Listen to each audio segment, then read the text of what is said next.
that I reached everyone. Yeah, that should be good. Okay. Yep, should be recording right now. Should pick up all the audio, all that stuff. Excellent. I didn't really get a lot of test time, but it reached all the seats, so I thought that was the best place to start. Okay. Alright, so first off, can you kind of tell us a little bit about your background in IT, in working at the school? Just give us a little overview. Okay. Well, first of all, I started working in IT probably when I was in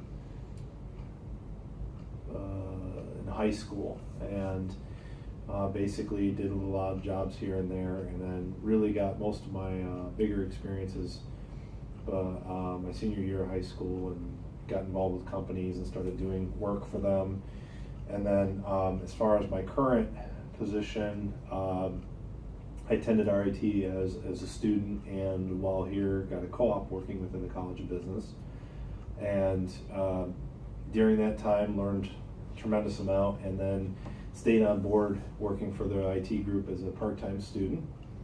And then shortly before I graduated, they asked me to stay on board in a full-time position. So basically been doing that ever since. So I've been here doing the IT for the business school for now about 20 years. And then as far as the teaching side, I think you said to ask about as well, right? Or just yeah. the IT background? Yeah, teaching too. How Okay. long you been? So teaching, same thing. In 2002, I was basically given an opportunity to start teaching a course where they didn't have enough adjuncts. Gave it a shot, fell in love with it, and so been doing it since. So that's kind of the overview of how I got to where I am today at a very high level. Excellent. So you've been pretty much at RIT the entire extent of your...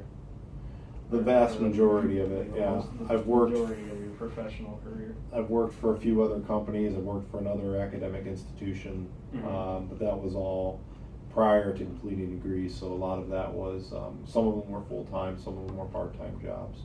I've also done a lot of consulting, but I kind of gave that up right around the time my daughter was born, so just not enough time to do it. That's fair. Yeah. Perfectly understandable. So getting right into, your classwork, I guess. When you talk to your class, how do you, use effective communication to make sure your students are listening and absorbing, anything you're trying to get across to them? What techniques do you think have been most helpful for you, or you've had to adapt to over the years? Well, first of all, when I communicate to students, I prefer to do it face to face. So in the classrooms where I do most of my communication, I try to make sure that everything that's expected is also laid out on my courses. So I don't have to send emails or reminders and stuff like that, which seems to be pretty effective. As far as the students themselves, when I'm communicating information, there are a couple problems in that, depending on the time of day. If it's a morning class, the students just are still waking up, so it's a case where it's tough to get them to respond. And that can happen even in an evening class, but I try to look around the room and see, first of all, are they paying attention? And if they are, do they have that puzzled look on their face, like they're completely confused? And if some of them do, or I try to see if any of them do, then I will repeat what I've said and hopefully maybe say it in a different way and see, kind of read the body language and the expressions on the student's face to see if either are they paying attention, are they confused, or are they getting it? And so if they're not paying attention, that's where I'll always ask, and I do it regardless of does everybody understand that? And if nobody responds, I tell them, okay, I assume silence means good, even though I can tell some students are doing the eye bobs and stuff like that. So I'm hoping that they come back and reach out to me later. But those that are engaged, that seem to be trying to pay attention, as soon as I see those puzzled looks, I try to repeat what I said. Okay. So, I guess, is there a point at any time where you, well, I guess this is almost testing, where you really know that, okay, they understand the material I've been presenting? It does come across in the work that's presented. Usually, it's tough, especially in the classes I teach, because it's hands-on. I demonstrate, they copy. So the problem is that, you know, did they copy it and understand it, or did they just copy it and it worked, and so they're like, oh yeah, it worked.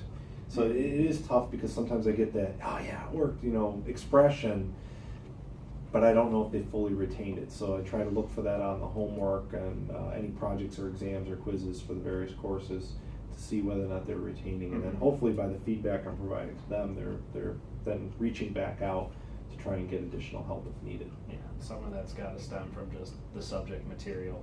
Yeah. The essence of the subject material as it is just, it's a very Yeah. easy thing to just copy down. Yeah, because I mean, I'm teaching technically based classes and, you know, demonstrating software, demonstrating programming, and so it's one thing to type out code or a formula. It's another thing to actually understand what you just typed. So that's I think is a challenge. I think for most of the time, really knowing whether or not the aha moment got there. But as the course goes on towards the end, or towards about the first third of the semester, that's where I'm not as good at reading the room, because I'm still trying to figure out people's reactions. And then the last 2/3, it's kind of I'm getting stronger at recognizing, oh yeah, they got it, or they at least got it for right now. Hopefully they retain it, you know. And it's also based on the questions that are asked. So if a student asks a question that goes further, it tells me that they've understood and now they want to go further. But you know, if they ask a question that's like off base completely, then I'm thinking, okay, either they're trying to change the topic, or I really didn't do a good job of describing, or they really don't get it. So yeah. Is there anything that you do to prepare for class, so that your students can understand what you're talking about better? Yeah, there's some techniques that I do employ, and they are kind of hilarious, but they work. The advantage I have is that I do have about a 35 to 45 minute commute. So I will literally talk to myself and go through the lecture in my head while driving in, you know, just verbally talking it out. So that way I know what I want to say. And I, again, it sounds kind of funny, but I will also have conversations with myself, playing both the role of myself and try to play the role of a student not getting it. And I will literally verbally say questions to myself of, well, wait, what does this mean? And it seems to prepare me pretty well to get me ready. So, you know, the old cliche of talking in front of a mirror, talking to, I think when I was a kid, they said talk to your stuffed animals or something like that. It works for me talking it out verbally, not doing it just in my head, but verbally. So that's why I tend to do it in the car, so nobody thinks I'm crazy. Then you're all alone. Yeah, pretty much most of the time, except for, you know, somebody's driving by, I wonder if they can read lips, thinking, what the heck is that person talking about? But they should be paying attention to the road. So I do that, and then I also I prepare all of my lecture notes, so I have them ready to go, and they are literally step-by-step instructions for me, so that if I get off topic, I can get back on topic.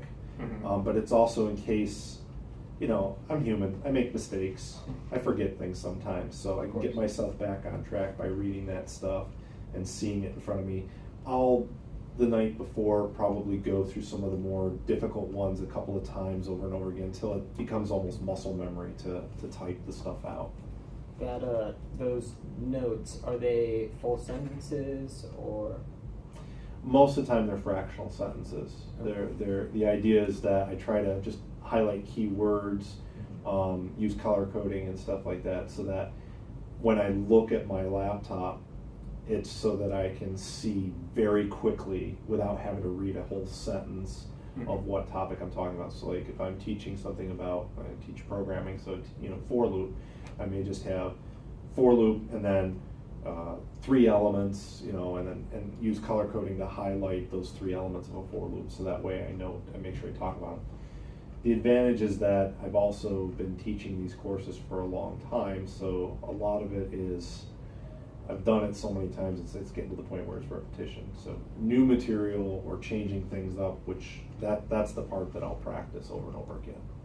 Okay, that's good. You touched on this a little bit at the beginning, but I wanted to ask, so has technology and changes in technology sort of affected the way you communicate with your students at work, and has it affected how the students communicate with you and their ability to do so? It has to some degree, but not too much, because I still rely on older technologies. I Mhm. mean, setting technology aside, it's again face to face, but email, telephone seem to be the primary means of communicating with students. Not as much phone these days. Students don't usually call me. They'll stop by or they'll email me. So some of the newer technologies like instant messaging, well, it's not really new, but video conferencing, stuff like that, I really haven't leveraged those yet. Mhm. I've toyed with the notion of possibly doing online office hours in the evening from my home so that I don't have to be here. But there hasn't been much of a demand for it, so I haven't explored it. So I pretty much still rely on just using everything up on my courses and email, which to me are just older technologies that have been around for a long time. Yeah, I mean, they've definitely been there pretty much Right. since you started teaching anyways. Yeah, I mean, even then we had a rudimentary My Courses system, so. Okay, cool. The next one. Sure. So how does that compare with like your boss in communicating with him? Or- Now, from the teaching aspect or my? Either your from I guess the teaching aspect and more so even in the professional environment. Okay.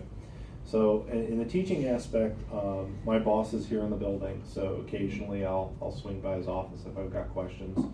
I don't have a lot of interaction with him, except for at the end of each semester I kind of look at my notes. I look at my reviews for my students and I see where the suggestions are. I look at what industry's doing and then we talk about whether or not to change things. And it's usually done face to face. We have a conversation.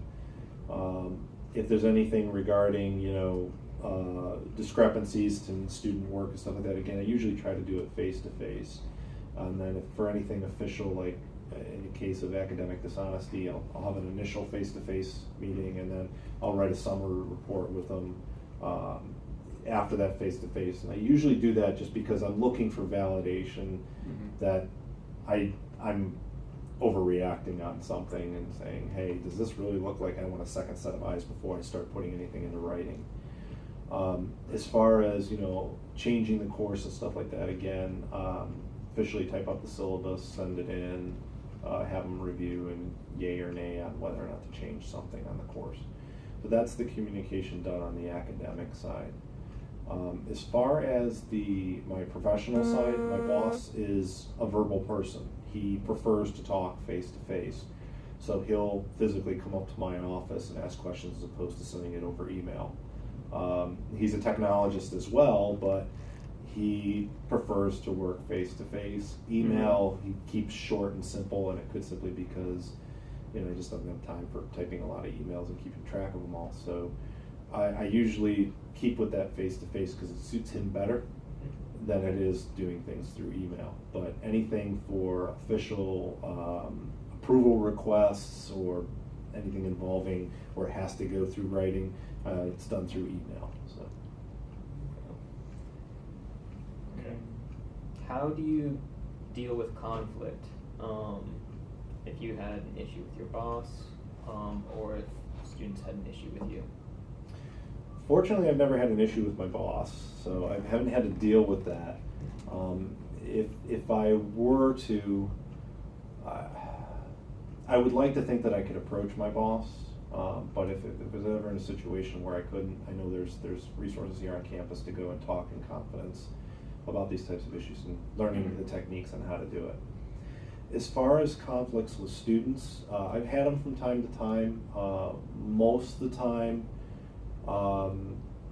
they aren't too bad, but the best way when dealing with conflicts with students, it's more so to, I don't want to say that the student's trying to get an advantage, because that sounds like the student's trying to be dishonest and cheat, but it's more of things happen in life, and a student might be put in a situation where they need something extra, and they're really trying to come to me and see if there's something that I can do extra for them. And for lack of a better way of saying it, I'm able to hide behind policy and able to hide behind my syllabus. And it's not that I want to hide behind it. It's more of I could open the floodgates. So a good example is students will ask if they can take the exam early. Mhm. And I always have to tell them, well, you could, but please keep in mind that if I offer you the ability to take the exam early, I have to give that same availability to the rest of your class Mhm. out of fairness. And that usually seems to diffuse it pretty quickly. But in other cases where, I've had students try and read me a whole list of, sob story as to why I should give them special privileges as opposed to as a student, I kind of keep coming back to it and say, look, I do sympathize, I understand you're in a tough spot, but please keep in mind, see it from my perspective, I have to make that same offer to the fellow students in your class, and it's just not feasible, out of fairness. And then I try to take them through a scenario saying, put yourself in their shoes. How would you feel if you're coming along and doing well, and you find out a student just because of something that was, non-medical, non-life-threatening, certainly family emergencies, things like that. Those are more the acceptable things. Yeah. But when you're dealing with, well, I just forgot to set my alarm. Yeah. You're responsible. Personal issues versus documented Yeah. things. So those are the kinds of things, and in most cases, they understand. In those cases that they don't, it just winds up that they leave angry. And Mhm. and I tell them they are always more than welcome to talk to my boss, talk to anybody in student services, and bring it up as a formal complaint. You're always welcome to, and I'm always happy to provide them the information, because I want to make sure that they know that if they don't agree with me, they have ways to actually go through official channels and try and contest it. Mhm. At the end of the day, it's probably not going to change for them, but usually letting them know that gives them just a little bit more of a okay. But there's only been a handful of times where it's just the person stormed off. It's really not much I can do about that. Yeah. Okay, that makes sense. The line has to be drawn somewhere. Yeah, and it sounds mean, but it's hiding behind policy, and it's also why we put everything in our syllabus, because that way we can say, refer to the syllabus, please. It's we already gave you that expectation. Mhm. So. And then beyond, any official changes to, the schedule or like taking tests early or whatever, all those examples, do you ever try to, work one-on-one with the students to maybe just, I'm not going to say tutor, but just kind of give them a little extra help, especially if they come looking for it? If they come looking for it. So if students come to me, for additional help, I'll sit down with them, I'll help them, I'll take them through more examples, I obviously won't share them anything that's coming on the test or anything like that. But I will run them through the examples we've done in class. I'll run them through additional examples. We'll kind of talk more stuff out. A lot of times I'm finding it's best that I have a clipboard with paper. So as I'm writing stuff out, I can just give them that piece of paper. Yeah. And the way I look at it is it's nothing that I wouldn't do for any one of my students, so I kind of do that same thing, and then they're welcome to take Mhm. that paper, scan it in, disseminate it amongst the whole class if they want. But it's more of, if they come looking for help, I'll provide that help. That's great. And is that all happening in office hours, or just anytime they see you? I don't have stereotypical office hours because I'm here every day. So I've gotten to the point where I just tell my students, look, Monday through Friday, 8:30 a.m. to 4:30 p.m. is usually when I'm in my office if I'm not in a meeting. Come see me. If I'm here, great. If not, I give them a link to my calendar so they can see my what's called free busy time, so they can find when I'm available. So it's basically when I'm here, stop by. I've found that when I had designated office hours, nobody showed up during those, and they always showed up at other times. So I kind of just did away with it a couple years ago, and really haven't heard any complaints about it. So, but yeah, it's I do express to them. I don't put it in the syllabus. I'm thinking I probably need to, but it could be opening Pandora's box. But I do tell them the first day of class and a couple times, look, if my schedule doesn't work with yours and it needs to be night or weekend, let me know. We'll figure something out. I prefer to go home and spend time with my family, but you know, if a student needs help, I will make myself available. So. Have you noticed whether written or visual terms of communication have been more helpful to students, I guess? It depends on the situation. So definitely trying to talk out a problem is the most effective way, because then we can have a dialogue. The more difficult is when a student will ask a question like in the evening or on a weekend, and they'll ask a pretty technical question, especially in the coding class. Mhm. And you get a huge block of code, and there's mistakes all over the place. And trying to summarize that and type that up in an email without giving away the answer, because I want the student to come to the answer on their own. It's the only way they're really going to learn. It does become challenging sometimes.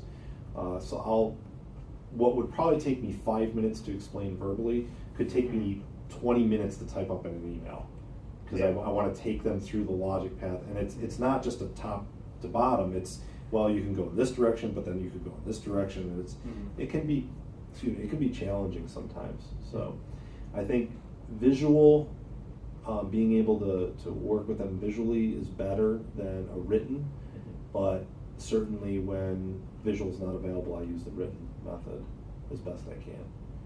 And in those cases, I always usually put at the end of the email, does this make sense?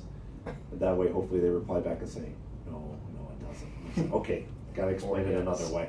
Or yeah, that makes sense. I think I'm gonna check this because I'm very paranoid. Is it recording? It is still? recording. Yeah. Okay, good. Okay. That's fine. It got in my head, and I couldn't get it out of my head unless I actually checked. Okay. And is that the same way with talking with your boss and stuff about different things? Verbal is sometimes better, especially if we're trying to hash out a complicated problem. Not a problem with job performance, but a problem we're trying to solve. Mhm. Like we have something that he wants me to solve. Verbal sometimes is easier, but written will work from time to time when it's usually higher level. When you get into the finer details, a lot of times the verbal is a lot easier. Okay. And then beyond your teaching job, you do technical services here, right, at this Mhm. school? So you Yeah. have people that work under you there? Yes. Okay. Is there any differences in how you communicate with them rather than students, and what would that be? There are some differences in that we have a lot more channels of communication. So Okay. some of my staff are not even in this building, and some of my staff are just across the hall. So the staff that are, for all of them, I employ all the same communication methods, but more so the people that aren't in this building, I rely to more of the technical and written. We use products very similar to Slack. We don't actually use Slack, we use a competitor to Slack, just Okay. because the cost is much better. Yeah. We use basically a Slack product to do communication within individual direct messaging, as well as using group chat. So anything that involves, the way I look at it is we basically have 3 pillars in our group. We have our web team, we have our desktop team, and we have our server team. Mhm. So desktop and server are really closely knit, but web sometimes spills over into server. So anything that I communicate that's web related, I communicate in the channel for the web team, Mhm. but the desktop team has access to it, and vice versa. So we collectively work as a group, so that way if the desktop person has insight to something web related, they can chime in. Mhm. Any emails I send out that affect more than one person, I usually send out to a distribution list that goes to all of my employees, so that again, it becomes more official record. Whereas the Slack system that we use is more of those water cooler conversations, Yeah. but they're still very important. Mhm. And all of this is just very accessible to pretty much everybody. Yeah, we make it accessible. And as far as email, anything work related, my student employees have student employee accounts, Mhm. and I have they have the understanding that they are not obligated to review those emails when they are off the clock. Mhm. Same thing with my full-time employee. I only have one full-time. But, you know, if you're not working, you're not required to check your email. So that's why we separated out from their actual student email, because I don't want to mix the two. It also means that if something happens, that, you know, their email is separated and we can turn that off easily, which I've never really had to do. The other thing is our documentation system. We use a wiki for documentation. So again, it's open to my entire staff. They can see pretty much everything. They do sign an NDA before they start working for me, you know, because there's some confidential information in there. Yeah, I mean, security-wise, there are some sections that they don't have access to, and that's just because they're not allowed to see that stuff. But most of it is, there's very little that they can't have access to. And then as far as, also I try to meet with them on a weekly basis. So once a week we have a web meeting and a desktop meeting. We used to have it as the entire department, but it's really hard with scheduling to get everybody in a room at the same time. Under quarters, it was much easier because almost nobody had classes on Fridays. It's not the case anymore. But so we schedule those meetings and we sit down for an hour and kind of hash through a punch list of everything and just kind of get an update from them directly as to what's going on. But I still work with them regular. Co-op students, I meet with them on a bi-weekly basis to talk more about their experiences as a co-op, not necessarily what their job functions are doing. So, you know, is the co-op what they wanted? Is the co-op what they expected? What can we do to make the co-op better for somebody else coming later? You know, those types of questions. I meet with them bi-weekly. It's usually 15 minutes, just to kind of, in most cases, they're like, yeah, it's going great, loving it, love working here. Or today I actually had one saying, you know, it would have been nice if I would have had this day one. So now we're going to have a follow-up meeting to say, let's build it, let's get it built, so that way the next person comes in, they'll be better off. Face-to-face as well. So, you know, the guys across the hall from me, it's easy. People in the other building, occasionally I'll walk over just to say hi, see how they're doing. Yeah. Make sure that they know that I genuinely care about their work. And I try to always communicate in a positive attitude, so I don't ever send out things like, well, this was screwed up, this is screwed up. It's more of a, okay guys, we have a challenge here, we gotta get this fixed, let's see what we can do. You know, try and make them feel as part of the team. And then in conversations with them, especially in verbal conversations or in a channel on our Slack system that we designate as the real water cooler. It's like we don't put anything official in there. That's where we have our fun. Yeah.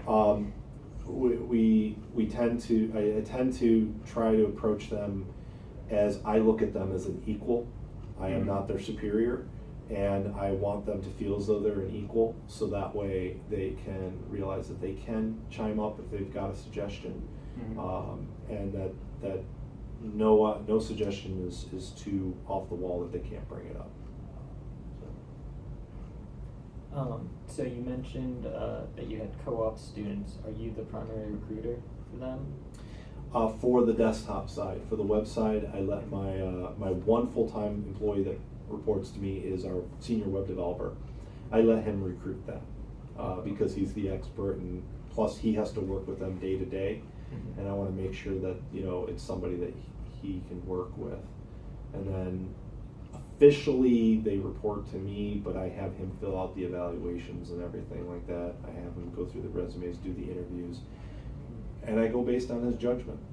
And then if there's problems, we'll deal with it then. But he's getting really good at picking good co-ops. I meet with him on a regular basis monthly to go through his performance appraisal, because being a full-time employee, that does affect salary and things like that. So we meet on a regular basis. And those are some of the things that we've worked on when he first started, was how to become a manager, even though it's not part of his job, because he was interested in it. If he wasn't, I'd continue to play that role, but I'm kind of giving him the opportunity to spread his wings. And it probably helps you to be able to delegate a little bit. It does. I mean, because I know the web area, but I'm not in it every single day. Well, more so I have been as of late, but not in what they're working on my own projects to support the desktop side. So it's more of, I want him to get the expertise that he needs to complete his projects. And so I do that delegation, because to give him that responsibility. Mhm. So, It's always better to have more skilled employees. yeah. So if any of your co-ops like weren't meeting expectations, like if they were just underperforming, how would you go about addressing that with them? I've had it happen a couple of times. So what we do is we sit down one-on-one, just me and the co-op, and I tell them, look, I'm going to be upfront with you. You know, I don't like to beat around the bush, but I'm noticing that you're struggling in these areas. So why don't we come up with a game plan on how to improve your skills in this area? So it's not a case where if they're struggling that they're going to be in trouble. And I kind of during their orientation, I tell them that, look, if you're doing something wrong, you're going to know about it. If you've done something wrong, you're going to know about it. But it's not a case where all of a sudden one day I'm going to walk in and say you're fired. That would never happen without warning. Yeah, you're treating the co-op as what it is, as a learning experience. Right. And that is the other thing is I do treat the co-op as a learning experience, but I even employ this to my full-time employee if he ever had a problem. It's a learning experience. We're in a field that's continuously changing. We all make mistakes. So what we do is we try to sit down and try to come up with a plan to fix the mistakes. I've had a student mess something up that affected like 30 computers. And I was like, okay, fine. What's your plan to fix it? Well, I don't have one. Okay, let's see if we can build one together. Because it's a mistake that can easily happen in industry later. And unfortunately, because we're in an academic setting, our customers are used to people making mistakes, and they understand that it is a learning experience. But yeah, we write a plan. If a student's struggling in an area, say, okay, I want you to do this project here. It has no bearing on your job, but I want you to grab a computer from storage, build this temporary system, and I want you to get it to do this, and show me that you can learn how to make this work, and then we'll have you try again in production. So it's kind of, I use that so that they can learn from their mistakes, and if they're still just challenged with it, it has happened from time to time where at the end of the co-op, I mean, I'm not going to fire them over having skill problems. At the end of the co-op, we may just part ways. So, not have them come back in a part-time capacity or a second block if it's just not working out, if they're struggling. But I try my best to guide them and bring them along. That's good. I'm reaching the end of my questions. Do you have any others?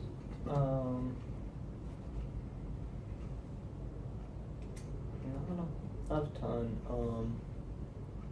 I guess you mentioned using nonverbal communication.